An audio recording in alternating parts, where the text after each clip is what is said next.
Welcome to Ctrl+Talk. This is Anthony, and I'm here with Kate. Hey, everyone. Today we're doing a deep dive, going deep into Lazarus Group. Oh, yeah. You know, these are the cyber masterminds we hear about all the time that have stolen billions in cryptocurrency. Right. And we have a stack of Cointelegraph articles here. We're going to unpack how they became crypto's supervillain. I mean, when we talk about Lazarus Group, what's really fascinating is just how significant they are as a hacking group. They're considered the most notorious hacking group in the entire crypto world. Really? And they've stolen since 2017 over $6 billion. That's billion with a B. Wow, $6 billion. That's mind-blowing. It is. And they're constantly pulling off these huge heists. Just look at the recent Bybit hack. Yeah. They walked away with a record-breaking $1.4 billion. Yeah. Before that, there was the Femex hack, where they took $85 million. Then there's suspected involvement in breaches at BingX and Poloniex. These guys are everywhere. It seems like it. And the Bybit heist is particularly interesting because the amount stolen is bigger than all of the crypto that North Korea stole throughout 2024 through various hacking incidents. Wow. So they had 47 different attacks that year and netted $1.34 billion. But this single Bybit incident overshadows all of those. Yeah. So that really shows just how powerful and audacious Lazarus Group is. Okay, so walk me through this. How did they manage to pull this off? I mean, from what I've read, it sounds like they used a very sophisticated phishing attack to gain access to Bybit's assets. Right. Is that correct? That's right. Yeah. So what they did is they essentially created a fake version of Bybit's wallet management system. And this tricked the exchange into transferring a massive amount of Ether, 401,000 ETH, directly into Lazarus Group's wallets. So wait, so they basically created a duplicate system that looked legitimate enough to fool Bybit. That's pretty impressive, if you can call it that. Yeah. It speaks to their technical sophistication and how well they understand security vulnerabilities. But the operation didn't stop there. They launched a complex money laundering scheme using decentralized exchanges, cross-chain bridges, and even no KYC swap services like XX. X. That name rings a bell. Yes. Wow. So X has been on the radar for its potential use by hackers, and even with industry pressure to freeze the stolen funds. They refused, claiming that they were not laundering money for North Korea, but the fact that they were involved definitely raises eyebrows. Absolutely, yeah. Yeah. It's a classic case of follow the money. Yeah. But from what I've read, Lazarus Group doesn't make it easy. They spread the loot across multiple addresses. Right. To make it harder to track. Yeah. And it seems like they have a preference for Bitcoin, right? They do, and there's a reason for that. You see, Bitcoin's UTXO model, unlike Ethereum's account-based system, makes transactions harder to trace. Okay. You can think of it like using cash instead of a credit card. It's much more difficult to link the transaction back to you. So they're exploiting the inherent privacy features of Bitcoin to cover their tracks. That's clever in a criminal mastermind kind of way. Exactly. And they often use what are called mixers. Yeah. These are services that jumble the origin and destination of funds. Oh. And Bitcoin is a haven for those services, which makes it a prime choice for Lazarus. But here's the thing. Lazarus Group isn't just about these big, flashy heists. They're also playing a long game, going after individuals and companies with smaller scams, aiming to steal any amount that they can. Kind of this death by a thousand cuts approach. So they're not just going for the big fish. They're also going for individuals. Like they're casting a wide net. Exactly. And they have a dedicated subgroup for that. Really? Which is called Sapphire Sleet, or also known as Blue Noroff. And they specialize in targeted attacks. Oftentimes they pose as venture capitalists or recruiters to lure victims into fake job interviews or investment scams. Wait, so they're catfishing people in the crypto world? They are. That's wild. It is. I mean, how? And it's incredibly effective. And once they've gained their victims' trust, they deploy malware to steal their crypto wallets and financial data. They reportedly stole over $10 million in 2023 alone using this method. $10 million from individuals. That's crazy. It is. It is. Like something out of a spy movie. And it gets even more intriguing when you consider that North Korea reportedly has thousands of IT workers deployed globally. Wait, thousands. What are they doing? They're using AI-generated profiles, stealing identities, and taking high-paying tech jobs.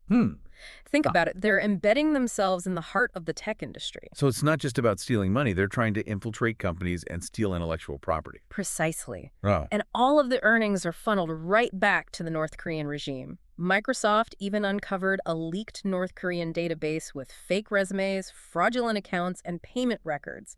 The level of sophistication is astounding. Wow. So they're not just hackers, they're infiltrators. Yeah. It's like a real-life cyber espionage thriller. And it's working. In August of 2024, a network of 21 North Korean developers was found to be earning $500,000 a month by working for crypto startups. $500,000 a month. That's insane. And these aren't isolated incidents, it's a pattern of behavior. In December 2024, 14 North Korean nationals were indicted in a federal court in St. Louis on charges of sanctions violations, wire fraud, money laundering, and identity theft. They had infiltrated legitimate businesses by posing as remote workers. It's scary how they're using the gig economy to their advantage. Absolutely, and it's incredibly lucrative. Over 6 years, these operatives are believed to have earned at least $88 million.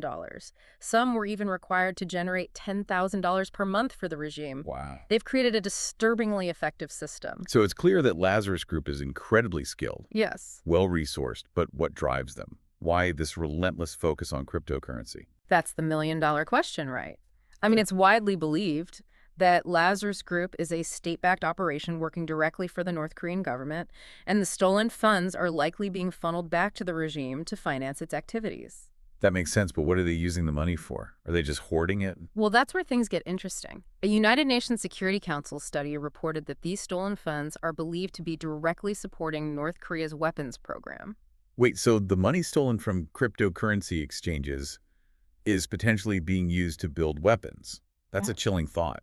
It is. And it explains why Lazarus Group is so relentless and seemingly unafraid of consequences. They're not just a random group of criminals, they're acting on behalf of a nation state with very specific goals and a high tolerance for risk. It's like a whole new dimension of cyber warfare. And it seems like they're getting more brazen and sophisticated with each passing year. I mean, the Bybit heist was a huge red flag for the entire industry, Oh, right. demonstrating just how vulnerable even the most secure exchanges can be. Absolutely. It's a wake-up call for the entire cryptocurrency ecosystem. Security measures need to constantly evolve to stay ahead of these highly motivated and skilled attackers. And it's not just the big heists we need to worry about.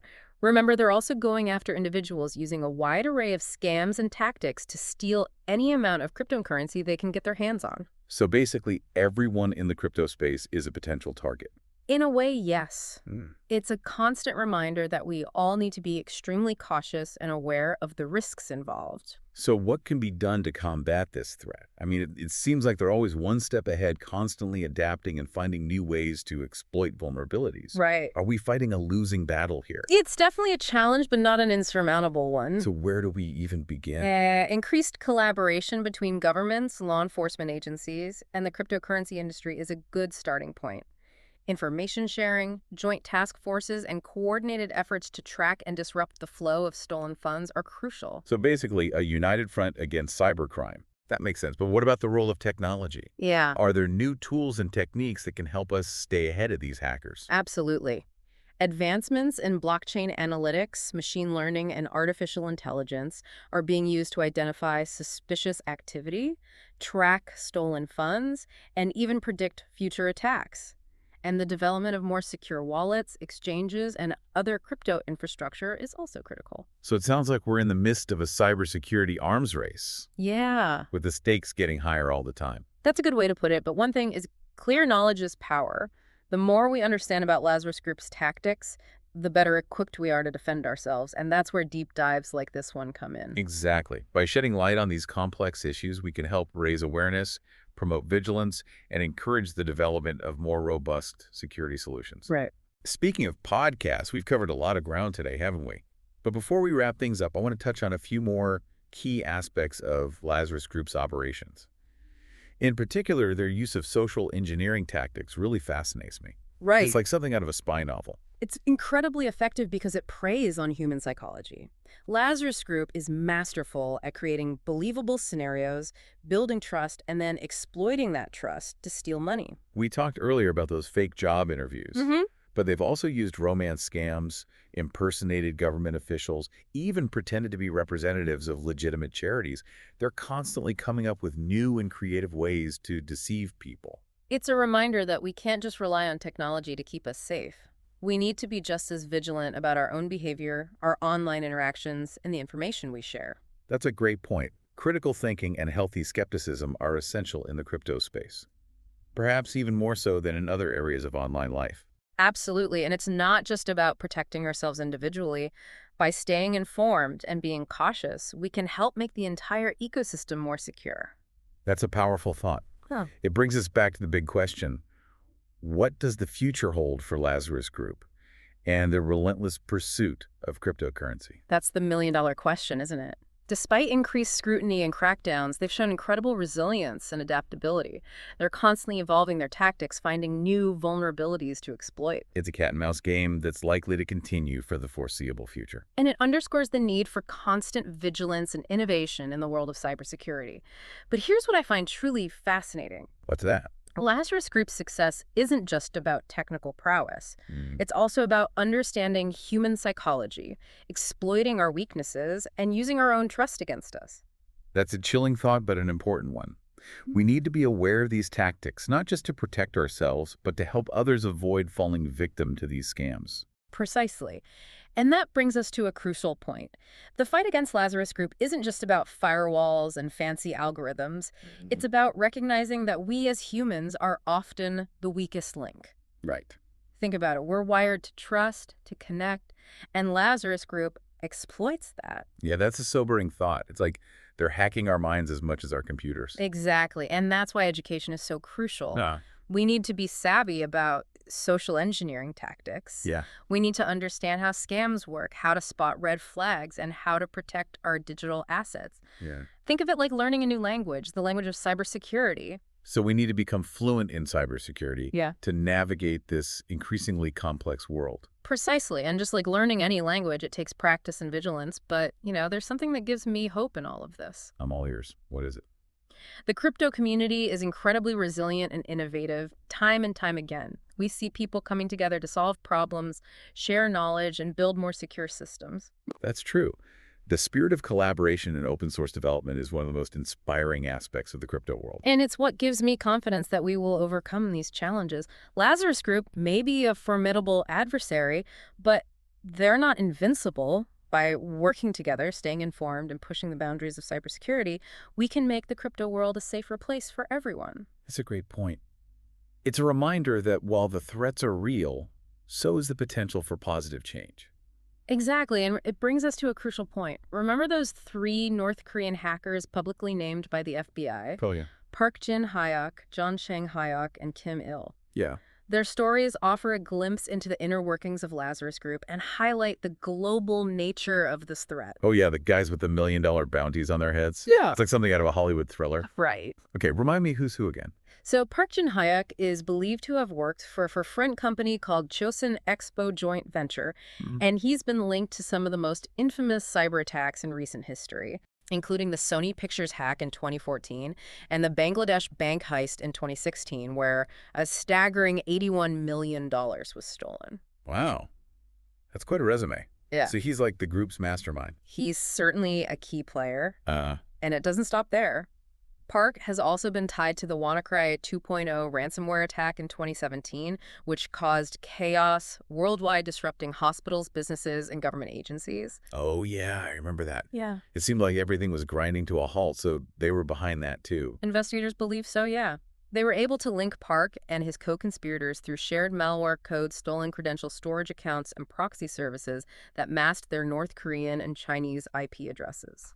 It was a complex digital trail, but they were able to follow it. It's amazing how investigators can unravel these intricate webs of cybercrime. It's like putting together a giant jigsaw puzzle. Right. Okay, so what about the other two, John Chang-hyuk and Kim Il? What are their specialties? So John Chang-hyuk was apparently a master at developing and spreading malicious cryptocurrency applications. Okay. These apps were designed to infiltrate exchanges and financial institutions, allowing him to facilitate large-scale theft. He was basically creating Trojan horses for the digital world. So he was like the group's software engineer, building the tools for their heists. You could say that, yeah. Uh-huh. And then there's Kim Illis, who played a key role in distributing malware, coordinating crypto heists, and even orchestrating a fraudulent ICO called Marine Chain. He was like the group's project manager, keeping everything running smoothly. So they each had their own areas of expertise working together, like a well-oiled machine. Exactly. Right. And in February 2021, all three individuals were indicted by the Justice Department for their involvement in some of the world's most damaging cyber intrusions. They were accused of working for Lazarus Group, orchestrating financial crimes, stealing cryptocurrencies, and laundering money for the North Korean regime. Wow. So they're officially wanted criminals. What happened to them? Did they get caught? Well, that's the thing. Hmm. They're still at large. Right. But the U.S. State Department is taking this incredibly seriously. They've offered a $5 million bounty for information leading to their capture. Oh, It highlights just how significant a threat they're considered to be. $5 million. That's Yeah, a lot of man. money. Someone must know something right. You'd think so. But remember, they're likely operating under the protection of the North Korean government. Right. It makes tracking them down incredibly difficult. It's like trying to catch a ghost. They're out there, but they're almost impossible to grasp. So what does all of this mean for the future of cryptocurrency? Are we doomed to constantly play this cat and mouse game with hackers like Lazarus Group? It's certainly a challenge, Yeah. but not a hopeless one. Okay. Remember, the crypto community is incredibly resilient and innovative. Uh-huh. We're constantly developing new tools and strategies to combat cybercrime. Like what? Give me some hope. Well, we're seeing advancements in blockchain analytics, machine learning, and artificial intelligence being used to track stolen funds, identify suspicious activity, and even predict future attacks. And the development of more secure wallets, exchanges, and other crypto infrastructure is crucial. So it's like an arms race between the good guys and the bad guys, with technology as the weapon of choice. In a way, yes, but here's the thing. The crypto industry is inherently decentralized and collaborative. Right. We don't have a single point of failure, Rah. which makes us more resistant to attack. That's true. It's like a hydra cut off one head and two more grow back. So what's the takeaway here? Yeah. What can we do as individuals to protect ourselves in this wild west of cryptocurrency? That's a great question. Well, first and foremost, you have to be aware of the risks. Knowledge is your first line of defense. Understand how these scams work, stay informed about the latest threats, and don't be afraid to ask questions. So basically, don't be a sitting duck. Be proactive about your cybersecurity. Exactly, and be skeptical if something sounds too good to be true. It probably is. Don't trust blindly verify everything. So trust but verify, especially in the crypto world.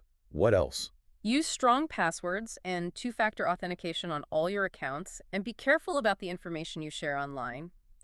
Don't give away your private keys or personal details to anyone you don't absolutely trust. Treat your crypto like cash, guard it carefully, and don't flash around good advice. And remember, if you do fall victim to a scam, don't be ashamed to report it. The more information we have about these scams, the better equipped we'll be to fight them. It's like that old saying, sunlight is the best disinfectant. By bringing these scams into the open, we can help prevent others from falling victim. Exactly. And that's why deep dives like this are so important. We need to keep talking about these issues, raising awareness, and educating ourselves and others. It's like a collective effort to make the crypto world a safer place. Precisely. And it's an effort that requires constant vigilance and innovation. Lazarus Group and other cybercriminals are constantly evolving their tactics, so we need to stay one step ahead. It's like an ongoing game of chess with the stakes getting higher all the time. And it's a game we can't afford to lose. The future of cryptocurrency depends on our ability to create a secure and trustworthy ecosystem. That's a powerful message. So as we wrap up this deep dive, what's the one thing you want our listeners to remember? I want them to remember that cybersecurity is everyone's responsibility. We all have a role to play in making the crypto world a safer place. It's a great point. It's not just about protecting ourselves, it's about protecting the entire community. Well, Kate, thanks for joining me today. It's been a fascinating and insightful conversation. The pleasure was all mine, Anthony. I always enjoy diving deep into these topics and exploring the intersection of technology, security, and human behavior. And to our listeners, we hope this deep dive has given you a better understanding of the threats we face in the crypto world and inspired you to take your own cybersecurity seriously. Stay vigilant, stay informed, and as always, keep those crypto assets safe. Until next time, keep exploring, keep learning, keep diving deep.